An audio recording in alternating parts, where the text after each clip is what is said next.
Berlatar di negara kelahiran Messi yaitu Argentina, cerita Iteh dimimitian dengan memperlihatkan seorang AWW dengan kondisi yang sudah disekap dan terikat. Wanita itu bernama Camila, ini parasnya. Tak berselang lama muncul seorang pria, entah apa tujuannya pria itu menyekap seorang wanita, nanti akan terjawab seiring berjalannya film. Oke barudak, lanjut. Kemudian pria itu langsung menyiksa Camila dengan cara menyetrumnya, karena Camila yang terus berontak dan terdaik cicing.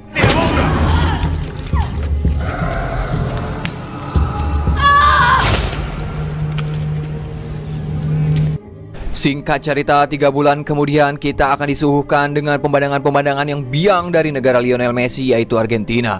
Akibat dari keindahan dari negara tersebut membuat 2 orang sahabat asal Amerika tertarik untuk berlibur ke sana dengan bersepeda. Kita perkenalkan terlebih dahulu kedua sahabat itu. Yang ini bernama Stephanie dan yang satunya lagi bernama Ellie. Setelah menempuh perjalanan yang lumayan panjang sambil bersepeda, akhirnya mereka pun berhenti di sebuah perkampungan untuk mengistirahatkan kaki mereka. Ketika sudah berada di sana, Ellie terlebih dahulu membeli sebuah gelang.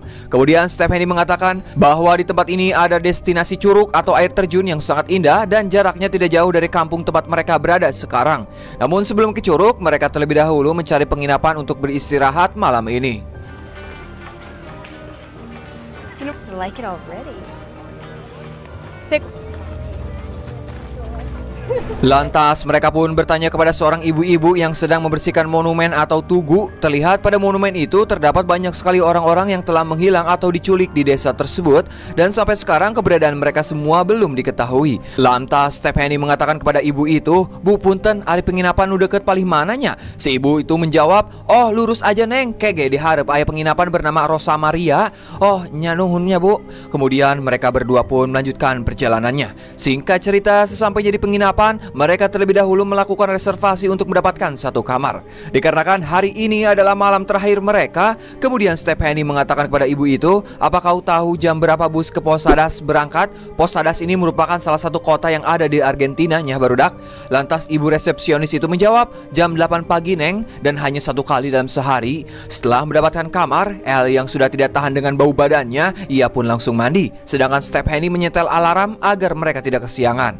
Tak berselang lama, salah satu pelayan penginapan itu mengantarkan handuk ke kamar mereka.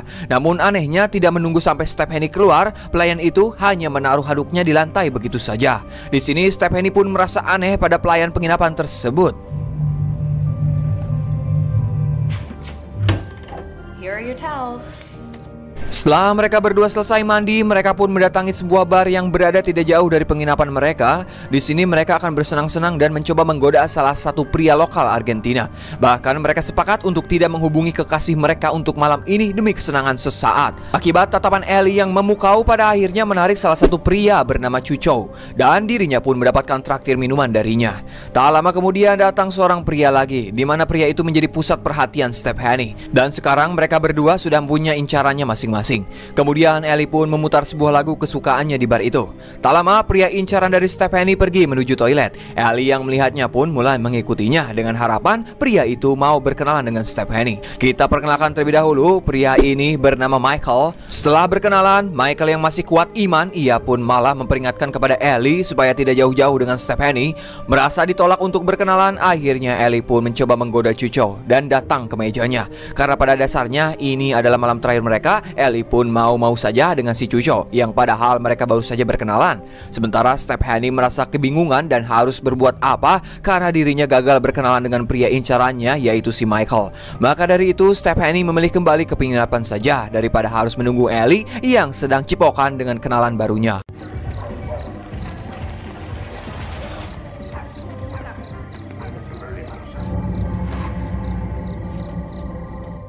Saat sedang tertidur, Stephanie dibuat terbangun oleh suara gaduh dari luar yang ternyata itu adalah si Ellie yang sedang cipokan bersama si Cuco. Di sini Cuco memaksa kepada Ellie untuk datang ke rumahnya saja, ya dikarenakan sudah tidak tahan ingin memasukkan rudalnya ke dalam goa. Namun Ellie menolak sehingga membuat Cuco sedikit kesal dan malah bertindak kasar. Beruntung Stephanie dengan cepat langsung menarik Ellie masuk ke kamarnya. Tak berhenti sampai di situ, Cuco masih berusaha memaksa Ellie untuk ikut dengannya sambil menggedor-gedor pintu penginapan. Tanpa mereka sadari, akibat Akibat gedoran pintu itu membuat colokan alarm harus terlepas dari saklar. Akibat kegaduhan yang ditimbulkan oleh Cuco, tak lama Michael keluar dari kamarnya, yang ternyata ia juga menginap di penginapan itu. Di sini Michael memberikan sedikit pelajaran pada Cuco supaya tidak memaksa wanita yang tidak mau dengannya. Sempat terjadi pergelutan, beruntung pelayan penginapan melerai aksi Michael sehingga membuat Cuco bisa pergi dari sana. Singkat cerita, pagi pun caang karena semalam colokan alarmnya kecabut membuat mereka berdua panik akibat bangun kesiangan. Lantas mereka berdua pun mencoba mengejar bus itu dengan sepeda namun gagal. Pada akhirnya mereka kembali ke penginapan untuk memesan kamar satu malam lagi. Karena sudah terlanjur terlambat, Stephanie yang penasaran dengan brosur di mana terdapat salah satu destinasi bernama Villa del Lago yang menurutnya tempat itu sangatlah indah.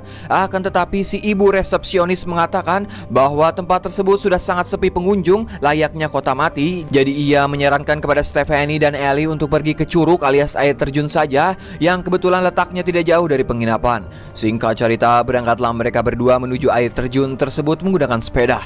Sesampainya di lokasi tujuan, mereka dibuat santai dengan keindahan alam yang ada di situ. Kemudian mereka berdua pun mulai berjemur di pinggir air terjun sambil mendengarkan musik. Akan tetapi tanpa mereka sadari, terdapat seseorang yang sedang mengintai mereka. Alright.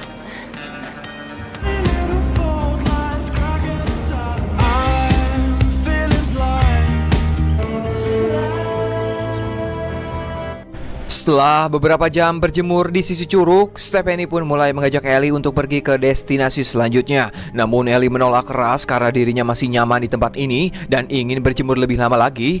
Akibat penolakan itu membuat mereka sedikit cekcok sampai-sampai membahas kejadian semalam. Ellie juga sempat membahas kekasih dari Stephanie yang telah berselingkuh. Kenapa kau masih mempertahankan pria seperti itu? Kau seharusnya sudah memutuskan pacarmu.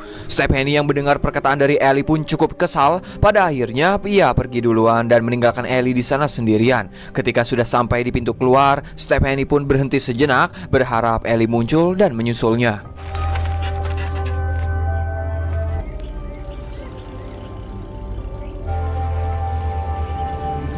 Dan ternyata si Ellie masih gogoleran di sisi danau air terjun.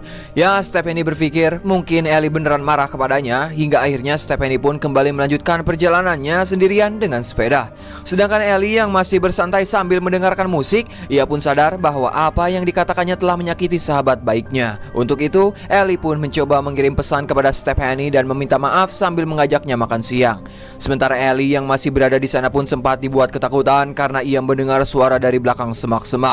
Dan benar saja, tiba-tiba seseorang datang dan langsung menculiknya ke suatu tempat.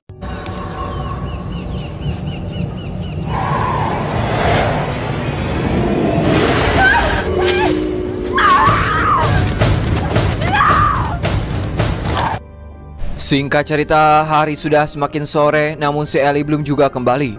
Akibatnya membuat Stephanie sangat khawatir. Kemudian ia mendatangi sebuah kampung, barangkali Ellie berada di sana. Namun Stephanie tidak menemukan sepeda Ellie yang terparkir di situ. Tak berselang lama datang si Michael menggunakan mobilnya. Kemudian ia pun bertanya, "Hei, kemana temanmu dan kenapa kamu jalan-jalan sendirian? Kan biasanya kalian berduaan dengan si Ellie." Stephanie hanya menjawab bahwa si Ellie sebentar lagi datang ke sini. Ia juga sangat berterima kasih kepada Michael atas kejadian semalam yang telah menolongnya dari pria bejat, yaitu si Cuco. Kemudian Stephanie mengatakan mungkin si Ellie banyak kempes atau ada sesuatu. Michael pun sempat memberikan tumpangan kepadanya untuk mencari Ellie. Namun Stephanie menolak, yang takutnya si Michael ini adalah orang jahat. Pada akhirnya Stephanie pun kembali melanjutkan perjalanannya. Setelah sampai di lokasi terakhir mereka berpisah, yaitu di air terjun, ternyata sepeda Ellie sudah tidak ada di sana. Tak berselang lama Michael juga tiba di tempat itu, yang ternyata ia mengikuti Stephanie secara diam-diam. Di sini Stephanie pun merasa sangat risih karena diikuti oleh orang yang baru saja ia kenal. Namun Michael menjelaskan bahwa dirinya hanya khawatir melihat Stephanie yang seperti sedang kebingungan. Akhirnya Stephanie pun menjelaskan kalau dirinya sedang mencari Ellie karena dari siang ia belum juga kembali. Well, I'm gonna go inside and look for her.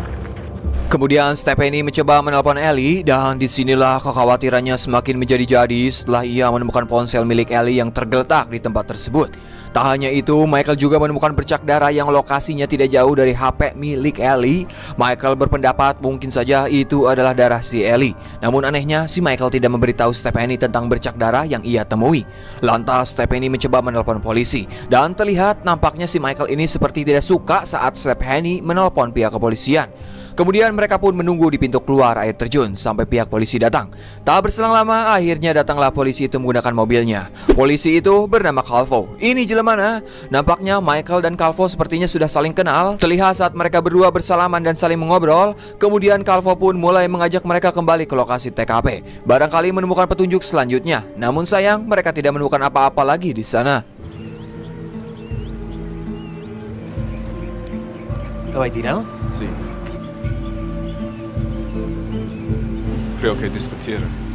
What did he just... Kemudian Calvo bertanya kepada Stephanie, "Mengapa kau dan temanmu tidak bersama dan kenapa kalian berpisah?" Stephanie menjawab, "Sebelum kami berpisah, kita berdua sempat berkelahi dan aku meninggalkannya sendirian di tempat ini."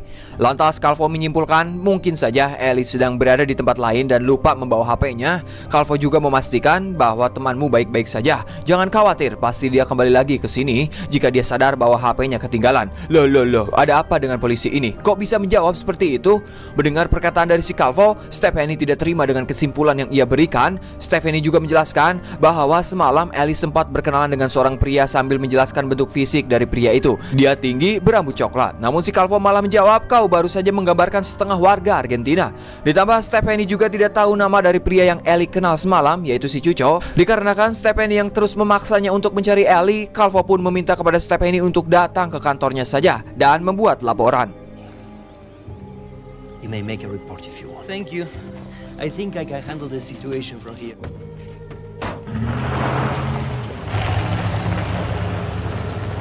Ketika Stephanie sudah berada di mobil dan akan menuju kantor polisi, Calvo mengingatkan kepada Stephanie supaya jangan gampang atau terlalu akrab dengan orang lokal, karena bisa saja mereka ingin berbuat jahat, apalagi Stephanie sebagai turis yang tidak tahu apa-apa soal daerah sini.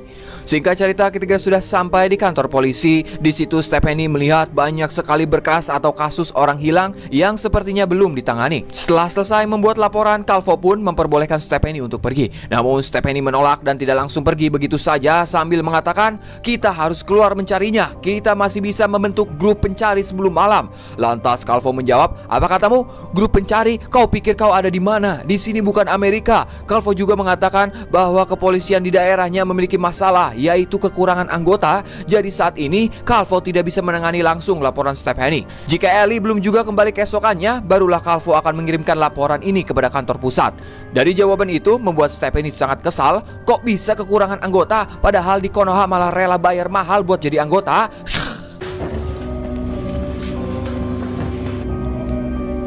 Everything will be alright. Tidak putus asa begitu saja, Stephanie pun mencoba bertanya kepada warga yang ia temui. Barangkali ada yang pernah melihat Ellie. Namun saat akan bertanya kepada salah satu ibu-ibu nuker sasapu, anehnya ibu itu seperti tidak peduli dan masuk ke rumahnya begitu saja. Secara kebetulan Stephanie melihat si Cuco yang baru saja keluar dari toko buah. Melihat keberadaan dari Stephanie, si Cuco malah kabur dan berusaha menghindari Stephanie. Akibat kelakuan si Cuco membuat Stephanie curiga, hingga adegan kejar-kejaran pun tak terhindarkan.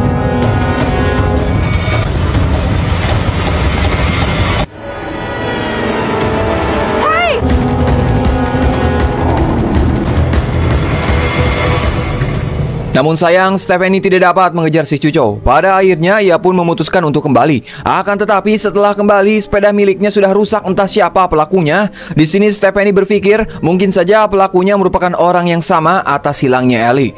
Lantas Stephanie pun mencoba kembali ke penginapan. Barangkali di sana sudah ada si Ellie. Dan anehnya kamar penginapan mereka sudah terkunci. Setelah itu Stephanie melihat pintu kamar Michael yang terbuka begitu saja. Ia pun mencoba masuk untuk mengetahui lebih dalam siapa Michael ini sebenarnya. Namun Michael tidak berada di kamarnya, dan di sini Stephanie pun mencoba menggeledah isi tas dari Michael. Alangkah terkejutnya ketika ia menemukan gelang milik Ellie pada tas tersebut. Maka dari itu Stephanie pun langsung melaporkannya pada Calvo, dan mungkin saja pelakunya adalah si Michael. Namun Calvo tidak peduli dengan tuduhan itu. Ia malah menyuruh Stephanie untuk segera pergi, dan biar Calvo saja yang menangani kasusnya. Melihat kejadian tersebut, ibu resepsionis yang merasa kasihan, ia pun mengajak Stephanie untuk minum teh bersama sambil menenangkan dirinya. Dan secara kebetulan Stephanie melihat si Cuco lewat mengendari motor Supra-nya. Secara diam-diam Stephanie pun mengambil kunci mobil milik pelayan penginapan dan langsung mengejar si Cuco.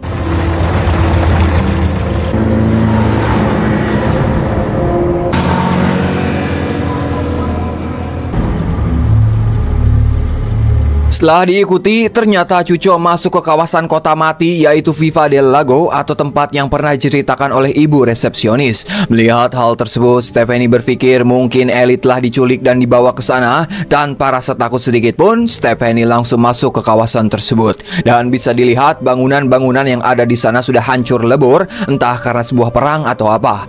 Kemudian Stephanie pun mengelilingi area sekitar dengan berjalan kaki. Secara tak sengaja, ia bertemu dengan Michael. Kehadiran Michael membuat Stephanie sedikit ketakutan karena ia mengira bahwa Michael lah yang telah menculik Ellie sambil menunjukkan gelang. Lantas Michael pun mulai menjelaskan bahwa gelang yang Stephanie temukan di tasnya itu adalah gelang milik adik Michael yang bernama Camilla. Ya, wanita yang tengah diculik saat awal film. Michael berpikir mungkin adiknya sudah menjadi salah satu korban penculikan atau perdagangan manusia karena sudah 3 bulan berlalu sampai saat ini Michael belum juga menemukan keberadaan adiknya.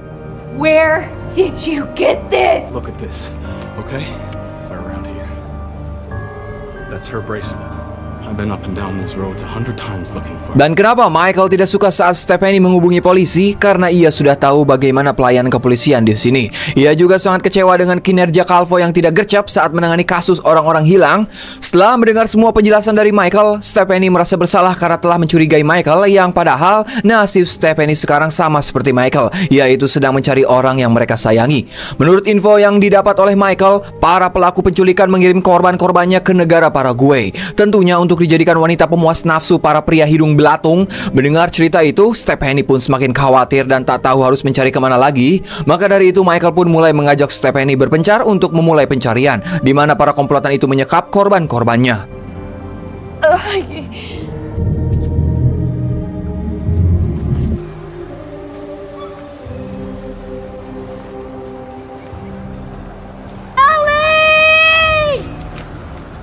Saat sedang mencari, tiba-tiba Michael melihat Calvo datang, yang ternyata si Calvo ini sedang mencari Stephanie karena ia dianggap telah mencuri mobil milik pelayan penginapan. Lantas Michael mengatakan, seharusnya kau mencari korban penculikan dan menangkap para pelakunya, dan kenapa kau lebih memfokuskan untuk mencari Stephanie? Michael juga tidak memberitahu kalau Stephanie berada di sini. Kemudian Calvo pun mengajak kepada Michael untuk masuk ke dalam mobilnya, dan ia berpura-pura ikut membantu Calvo untuk mencari Stephanie. Sementara di sisi lain, ternyata Ellie sedang disekap oleh si Cuco. Meskipun sudah sangat lemas dan kehilangan banyak tenaga, Ellie masih memikirkan bagaimana caranya bisa kabur dari tempat tersebut. Kemudian ia melihat pecahan beling yang bisa ia gunakan sebagai senjata. Setelah itu, Ellie pun mencoba menggoda si Cuco dengan mengatakan, "Kesini dan cium aku lagi, Mas. Aku tahu kamu bukan orang jahat." Namun sayang, usahanya itu harus gagal karena Cuco dengan sigap langsung menangkis serangan Ellie. Akibat perbuatannya, Ellie pun nyaris diperkaos oleh si Cuco. Beruntung sang bos menelpon Cuco dan menggagalkan aksi bejat tersebut. Sí, estoy acá, está todo bien. Sementara di luar, terlihat Stephanie sudah sampai di lokasi Ellie disekap karena ia menemukan motor Supra yang dikendarai oleh si Cuco. Secara diam-diam, Stephanie pun mulai masuk ke bangunan itu dan melihat Ellie yang tengah disekap. Kini Stephanie harus berpikir bagaimana caranya agar bisa menyelamatkan sahabatnya. Kemudian Stephanie pun mencoba mematikan genset agar listrik di tempat itu mati. Di mana si Cuco sedang asik menonton bola, dikarenakan TV-nya mati, akhirnya si Cuco pun mulai memeriksa gensetnya.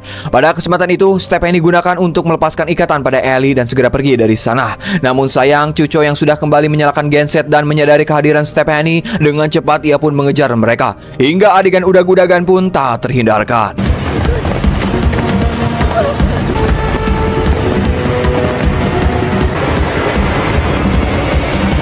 Di tengah pelarian itu, akhirnya Ellie sempat menghantam bongkahan kayu tepat mengenai Cuco, namun tidak sampai tewas. Lantas mereka berdua pun kembali kabur dan masuk ke dalam mobil. Lah, namanya juga film. Ketika Stephanie mencoba menghidupkan mobilnya, sayangnya mobilnya tidak mau menyala. Tak lama datang si Cuco sambil membawa sebuah batu besar dan langsung memecahkan kaca mobil itu. Dengan terpaksa, mereka pun harus berlari lagi. Namun di tengah pelarian itu, Cuco berhasil menangkap Ellie. Secara tak sengaja, ia mendorong Ellie hingga kejedot batu dan membuat Ellie tewas seketika.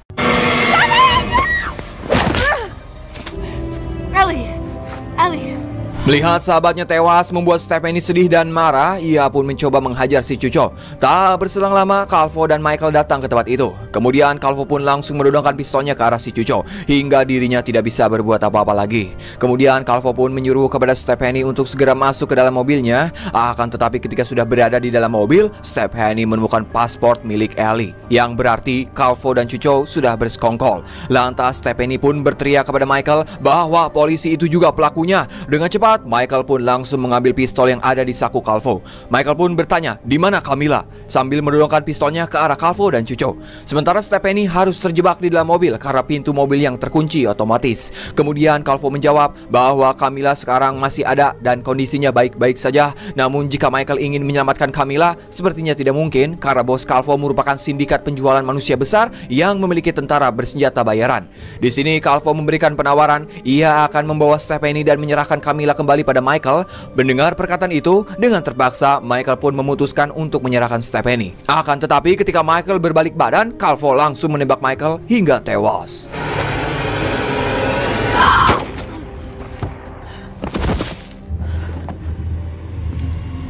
Dan sekarang Stephanie lah yang menjadi korban selanjutnya. Calvo meyakini bahwa Stephanie memiliki harga jual tinggi, yaitu kisaran $6.000 atau 90 juta rupiah, yaitu jika keadaan Stephanie masih perawan. Kalau tidak, ya kisaran $2.000 atau 30 juta rupiah.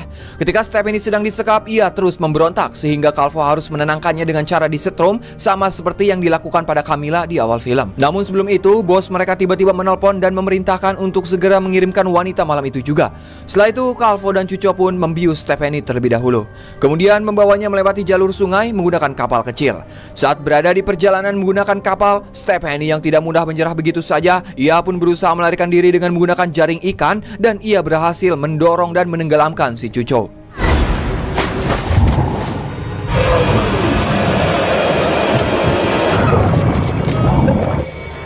Stephanie sendiri berhasil bebas dan melepaskan ikatannya. Ia pun mencoba berenang dan kembali ke daratan untuk mencari pertolongan. Namun Calvo tidak tinggal diam begitu saja. Ia juga berusaha mengejar Stephanie. Namun ketika Stephanie sudah sampai di daratan, ternyata sang bos sudah menunggu di sana. Tak lama Calvo pun muncul dan langsung menangkap Stephanie kembali.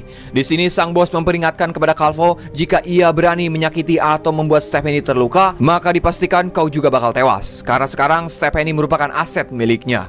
Saat percakapan itu berlangsung, tiba-tiba Stephanie menendang kanjut si bos dan mengajar si Calvo. Pada akhirnya Stephanie berhasil lolos kembali.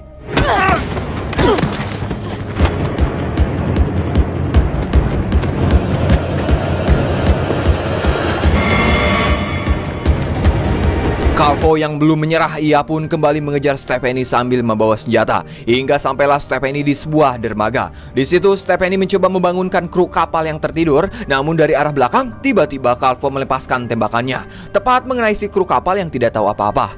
Dengan cepat Stephanie pun masuk ke dalam kapal untuk bersembunyi. Akan tetapi Calvo berhasil menemukan keberadaannya. Beruntung Stephanie berhasil menjatuhkan senjata yang ada di genggaman Calvo. Ia pun mencoba mengambil senjata itu dan langsung menembak senjatanya tepat mengenai Calvo hingga modar.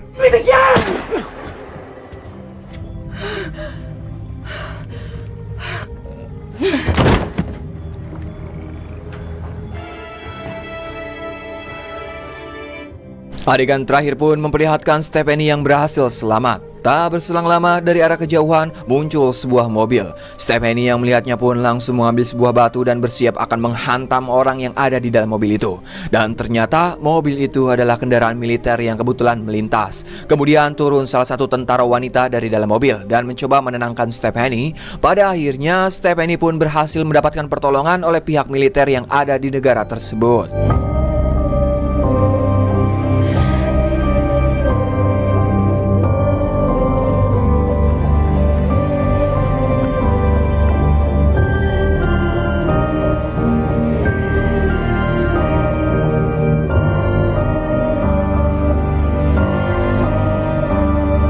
Dan film pun anggesan.